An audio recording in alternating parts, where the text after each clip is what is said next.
Idinatalye naman ng pulis na nasugatan sa engkwentro sa Atimonan, Quezon kung ano ang anyay talagang nangyari. Naging emosyonal pa si Police Superintendent Hansel Marantan nang sagutin ang issue tungkol sa aligasyong kompetisyon umano sa weteng operation ang ugat ng madugong shootout. Saksi si Sandra Aguinaldo. Naputol ang buto sa kaliwang braso at kaliwang hita ni Police Superintendent Hansel Marantan dahil sa tama ng bala.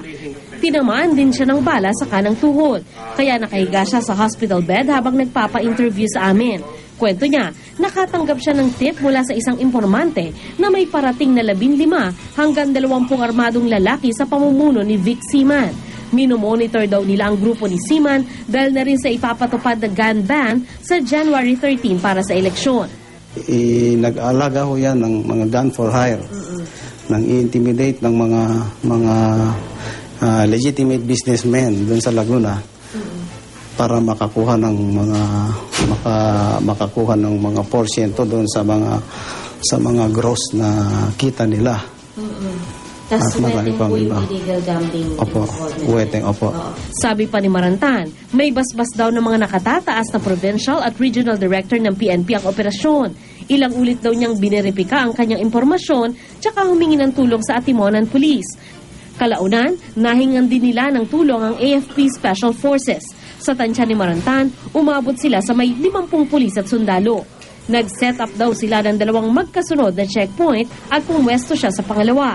Dahil intelligence officer, hindi raw siya naka-uniforme pero naka-uniform naman daw ang mga kasama niyang sundalo. Meron din daw signage ang checkpoint.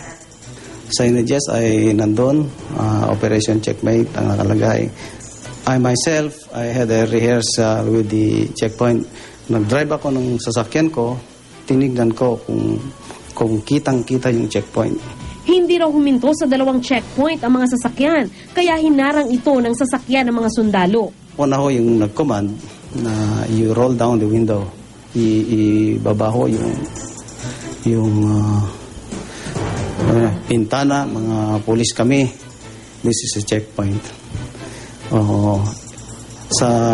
In fairness with them, ibinaba naman ho yung bintana, and then they rolled the window up again. At that time, Sandra, I sense danger already.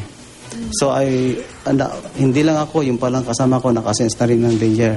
Nagkawalaan na kami doon. I move back, maybe I had a step backward, maybe 3 or 4, ganyan. And then yung putok dumating na. Hindi ko akalain na may mga pulis doon sa sasakyan.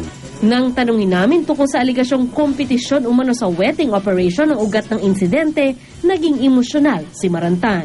I would like to make a categorical statement that me and my family is not involved and never involved with illegal gambling. Hindi na ako nanonood ng TV. Dahil Nakaka-demoralize.